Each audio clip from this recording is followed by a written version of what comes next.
Hoje a temática vai ser mais referente a NFB, né? É o Negative Feedback. Eu vou fazer um laboratório aqui mostrando o que acontece com um amplificador quando a gente varia a quantidade de feedback negativo que a gente insere na primeira válvula, né? E o que acontece, quais são os resultados disso. Eu vou fazer alguns testes, vou tentar mostrar para vocês qual é o comportamento. Eu vou mostrar aqui para vocês, por exemplo, o teste de distorção harmônica, o que muda, né, com ou sem feedback. Vou também mostrar o que muda na hora que o amplificador está saturando, como é que fica a forma de onda, né, no momento da saturação, com ou sem feedback. Comentar também sobre o amortecimento, tá? O amortecimento são vários cálculos que eu tive que fazer, então eu vou só mostrar o resultado, não vou mostrar os cálculos como cheguei a cada número, mas usei uma metodologia mais simples para ter um número de referência só, tá? Bom, eu queria mostrar então primeiro a distorção harmônica, o que acontece quando a gente insere ou não feedback, tá? Esse amplificador aqui, né, eu já mostrei ele várias vezes, ele vem mudando, digamos, um pouquinho a cada vídeo, tá?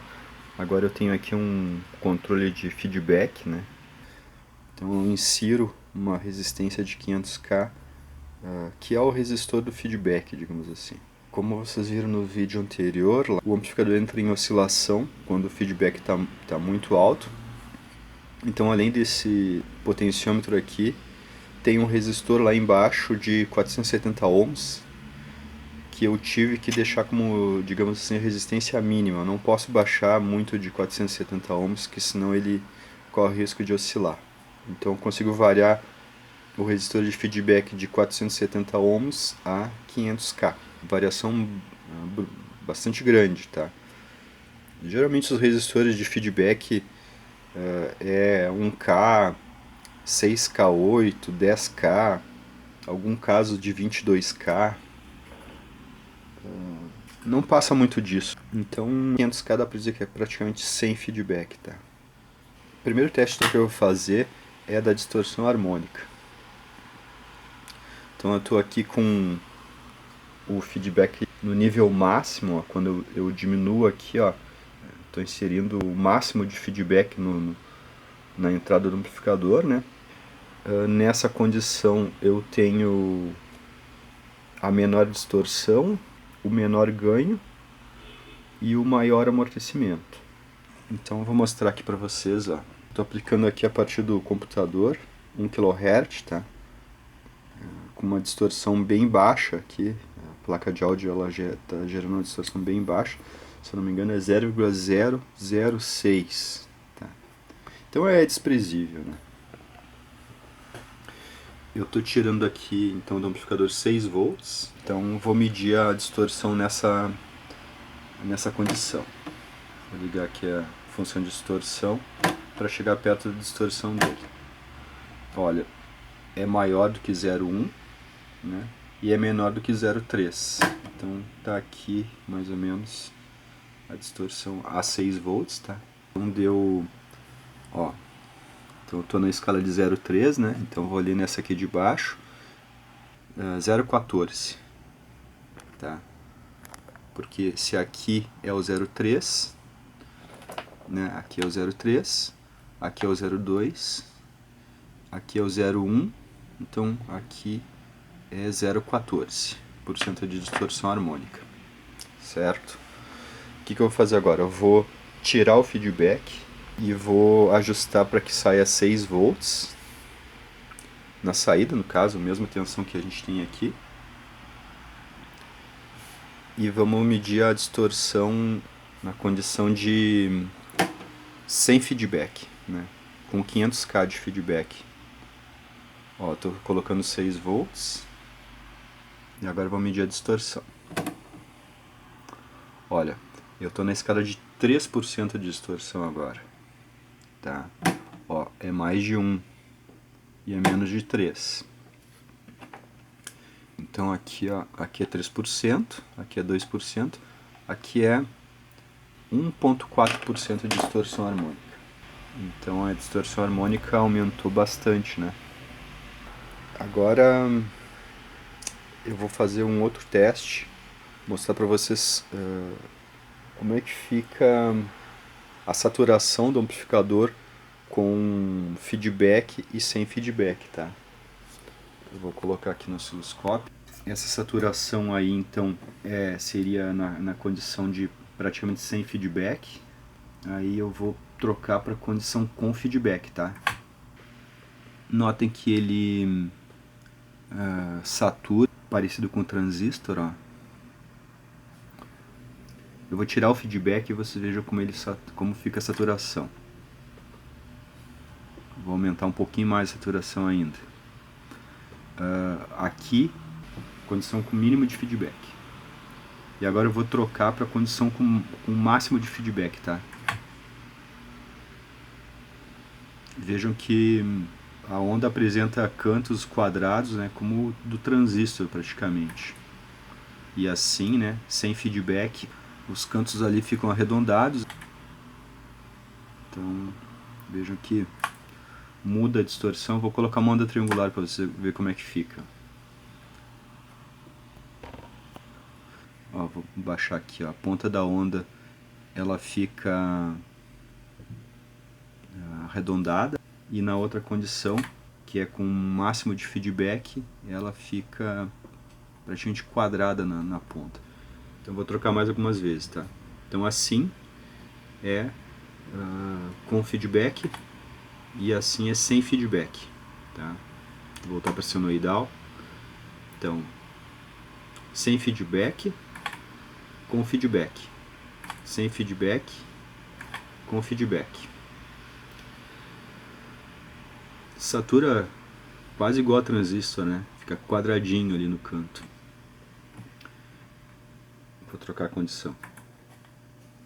Ó. Aqui saturação sem feedback. O que eu cheguei à conclusão, tá? Que o ganho do amplificador sem feedback ele ficou em 37 vezes, tá? Ou seja, o sinal que entra na entrada fica amplificado 37 vezes na condição sem feedback, tá? Ou seja, com um resistor de 500K. Enquanto que com o feedback máximo que eu consegui colocar, o ganho do amplificador ficou 3,3 vezes, tá?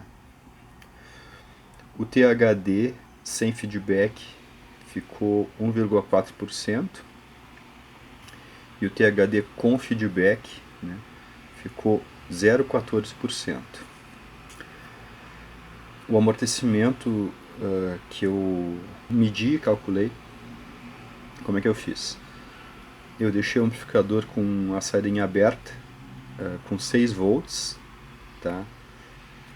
E aí eu pus a carga de 8 ohms. Aí eu verifiquei o quanto que de tensão caiu. Por essa diferença eu consegui, digamos, calcular a resistência interna do amplificador, né? Então, sem feedback, ele fica com esse amortecimento aqui, tá? E na condição com feedback, tá? Eu fiz a mesma coisa, né? Coloquei 6 volts na saída e liguei a carga. Eu medi quantos volts a tensão desceu, tá? E a partir daí, com alguns cálculos, né, eu consegui calcular o amortecimento. Que eu cheguei a 32. Bastante bom para um valvulado, né? Só que o que acontece? 32, eu tive que sacrificar o ganho dele para 3.3 para conseguir 32. O feedback consegue corrigir o amortecimento do transformador inteiro, tá? Tanto do primário quanto do secundário. Consegue corrigir o amortecimento das válvulas, ele consegue corrigir todos os amortecimentos praticamente, né? Eu consegui aqui um número muito bom, 32, tá? Para um amplificador valvulado.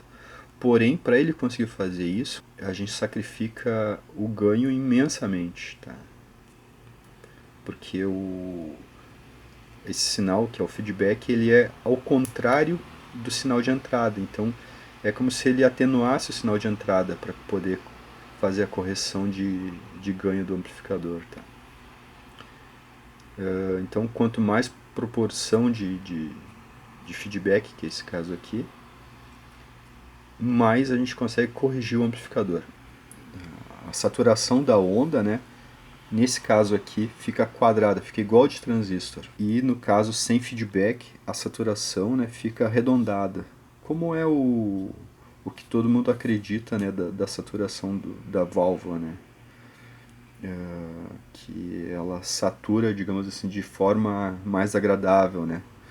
Só que eu mostrei aqui para vocês que ela também pode saturar, né, de forma agressiva, né? Vocês viram ali no osciloscópio que com muito feedback ela satura praticamente igual a transistor, tá?